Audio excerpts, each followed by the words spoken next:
Hello, good morning, everyone. I hope everyone is doing well. I hope God is making you happy, okay? And when I say that, that means that I'm just hoping everybody is blessed and having a great Monday morning. I definitely am. I have a great morning every morning I wake up, to be honest.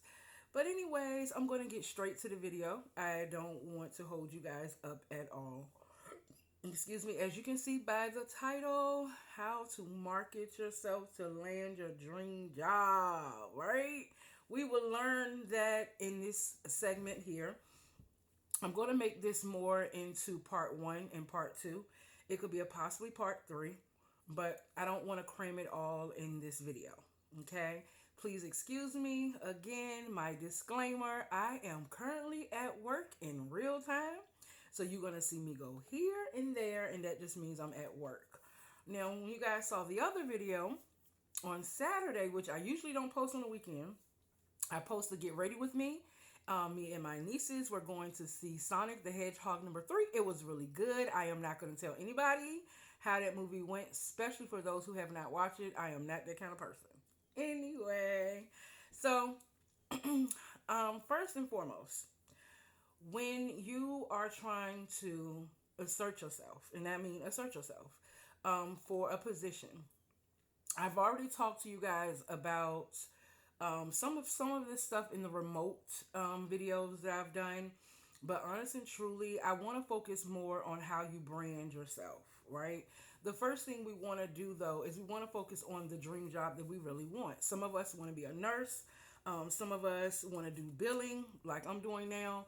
Some of us are more in the financial sector, like dealing with banks and things like that, accounting, accounts payable, accounts receivable. Some love customer service. I got people up here to say, hey, I love customer service. They DM me or whatever about customer service positions all the time. And the whole truth is there's a market to every position, right? And there's a way to assert yourself for every position. So, of course, in your customer service position, you want to sell yourself as being what? A people person. Come on, y'all. Y'all know this. I'm just helping out, but y'all got this already. So, when you are in customer service, you want to assert yourself to let them know that what? In that interview, you are a people person. You love helping people. You love encouraging people. And you love assisting them. They need to see that through you. And they need to know that. So you give experiences when you help someone and you show them through your smile and even in an interview. Sometimes in an interview, I am one for to say this. Look, if I can't help them, I'm going to find someone else that can. I'm big on that. So they'll know that just because I can't assist you, don't mean I'm not going to find someone to assist you. That's the best way to market yourself with customer service, okay? So when you want to market yourself with accounts payable and receivable, you let them know you love numbers.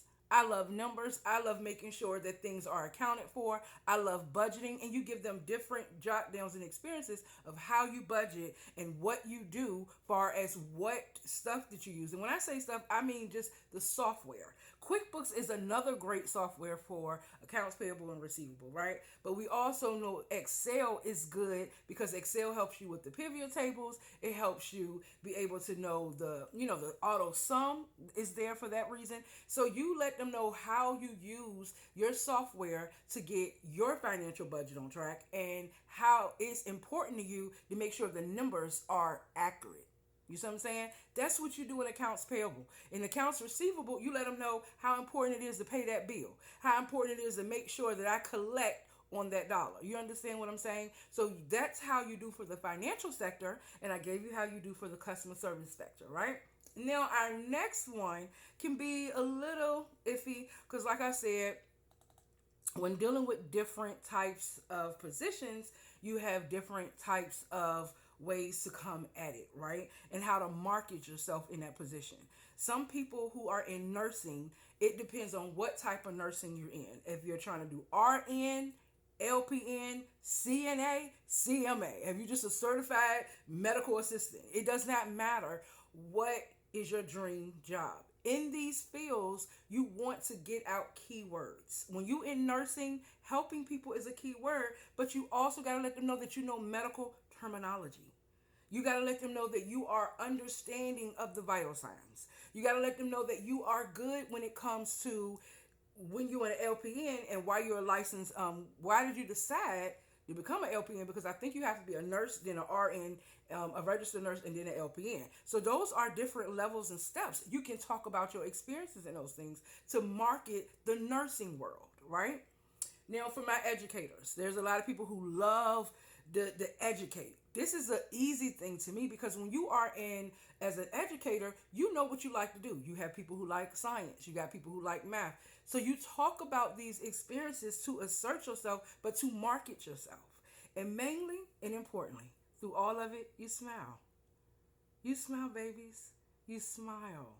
You smile and you let them know that you are confident in your approach and you market yourself beautifully. You ain't got to be all dolled up.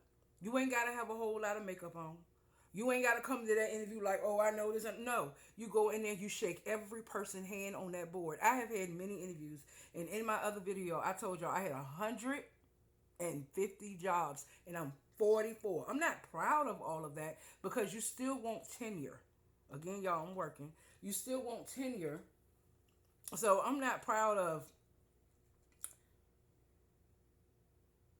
Okay, I don't know. These people making me, they telling me to resend this and resend that. Okay, but I'm not proud to of that, y'all. I'm not proud to say, oh, when you market yourself, this is the way you do it. I'm not proud to say when you go in there and you market yourself, that sometimes you may not get the job.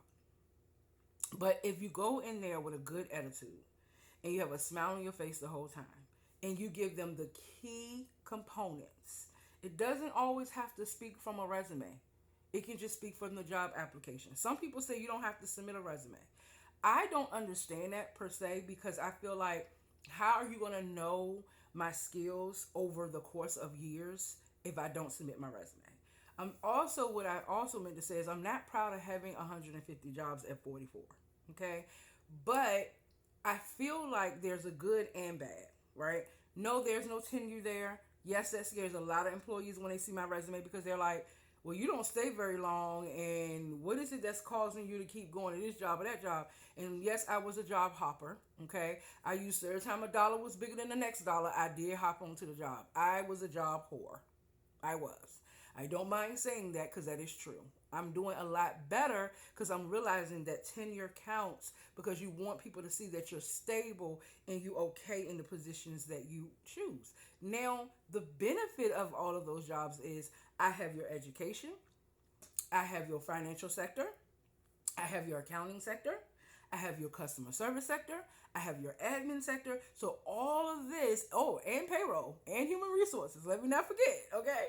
But I have all of those on that one resume, which is not good because when you are going to assert yourself and you're going for an interview, the first thing they see is your application and your resume.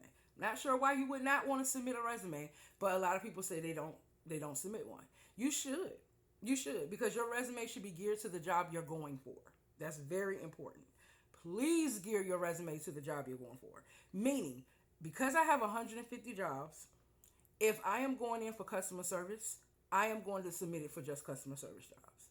If I am going in for payroll, I'm only going to submit my payroll experience. It's still going to be a little bit of my office experience with the payroll, but I'm going to submit the right experience to tailor that job. Now, some of us don't have 150 jobs, which is good. You guys doing great. You're doing better than me. Okay? So if you only got 4 or 5 jobs, and let's say the 4 or 5 jobs was just all customer service, perfect. You might think, I can't just take this customer service and go into admin. Yes, you can. If you was at that customer service job and you was answering phones, you would say you was answering multi phones. You did inbound and outbound. You help people on the phone. You would make sure that that phone is marketed as one of an admin experience because guess what? It is. It is. Do not think you cannot change the title. Just because you was in customer service, honey, you was support. You was customer service / admin support. That's what you are. So you have to learn how to tailor that. And I'll go into another video. I don't want to throw everything at once, but I just wanted to let y'all know the biggest way to market yourself, and I know this sounds crazy, is to smile. It's to smile and be confident in your approach in any interview. I don't care what job you're applying for. Smile, be ready, and be excited. because God gave you an opportunity to take a chance on getting something you really want. It's your dream job. Make it count. I promise you guys I will be back for a part two. Thank you so much, babies. Love you.